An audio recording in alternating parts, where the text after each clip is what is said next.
ओम नमो भगवते वासुदेवाय। इस बार 26 मई दिन सोमवार को वट सावित्री व्रत एक अति दुर्लभ संयोग लेकर आ रहा है और यह बहुत ही पुण्य फलदायक है। इसलिए इसी के ऊपर आज का प्रसंग है। सभी विवाहित बहन बेटियां यह प्रसंग जरूर सुनें, अति कल्याणकारी प्रसंग है। सनातन धर्म में सतयुग से ही वट सावित्री व्रत सनातन की विवाहित स्त्रियों के लिए खास कल्याणकारी फल देने वाला बताया गया है। सनातन धर्म में एक सच्ची पतिव्रता विवाहित स्त्री जो वट सावित्री व्रत को भक्तिपूर्ण तरीके से करती है वह कभी विधवा नहीं होती। यह शास्त्रों में 100% सत्य है।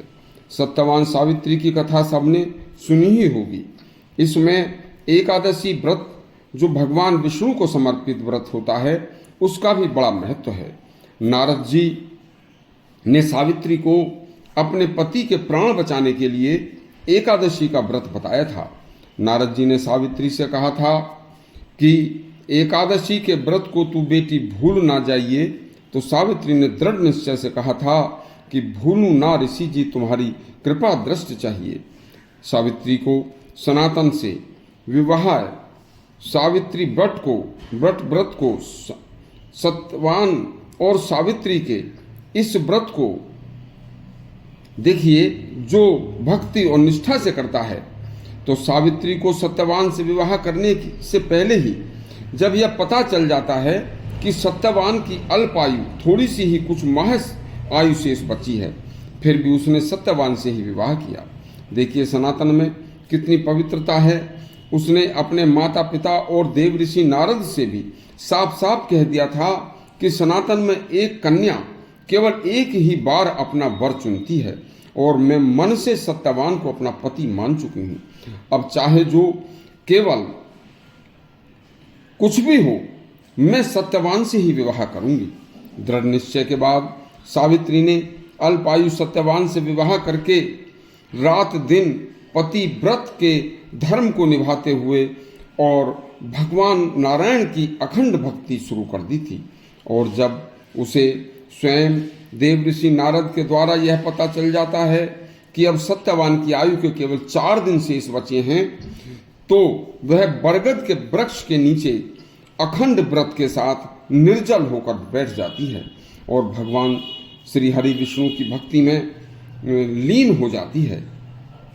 बस जब अखंड ध्यान लगाकर सावित्री बैठ गई और जब 4 दिन के बाद यमराज सत्यवान के प्राण लेकर जाने लगे, तो सावित्री अपने सच्चे पति व्रता धर्म और अपनी सच्ची भगवान विष्णु की भक्ति की शक्ति से यमराज के पीछे पीछे चल दी। तब यमराज ने कहा, हे देवी, तुम हमारे साथ स्वर्ग नहीं जा सकती। आप अपने पति धर्म और पतिव्रता धर्म और भक्ति की शक्ति से जो वर चाहो मांग लो। तब सावित्री ने पति के प्राण के अलावा कोई भी वर मांगने से इनकार कर दिया था। आखिर दृढ़ प्रतिज्ञ और सच्ची पतिव्रता होने के कारण यमराज को पतिव्रता धर्म और श्री हरि की सच्ची भक्ति के सामने झुकना पड़ा था और इस तरह सत्यवान दीर्घायु को प्राप्त हुए थे। इसलिए सनातन में अपने पति की दीर्घायु की कामना करते हुए यमराज तक के से पति को वापस लाने वाले मनोबल और इच्छा शक्ति का वरदान मांगते हुए यह वट सावित्री व्रत अति पवित्र व्रत माना जाता है। सनातन धर्म में वट, तुलसी और पीपल वृक्ष को अति पूजनीय माना गया है। शास्त्रों के अनुसार हर ज्येष्ठ मास की अमावस्या को वट सावित्री व्रत रखा जाता है। इसमें बरगद के पेड़ की पूजा की जाती है। सुबह स्नान आदि के बाद साफ वस्त्र पहनकर वट वृक्ष की टहनी या उसकी फोटो, शिव पार्वती सत्यवान सावित्री की फोटो रखकर व्रत का सुबह ही संकल्प लेकर वट वृक्ष की 3, 17, 7 या 108 बार परिक्रमा की जाती है। वट सावित्री सत्यवान तथा शिव पार्वती विवाह की कथा सुने तथा पढ़ें तथा उन सच्ची सनातनी स्त्रियों के पति की लंबी आयु का उन्हें वरदान जरूर मिल जाता है।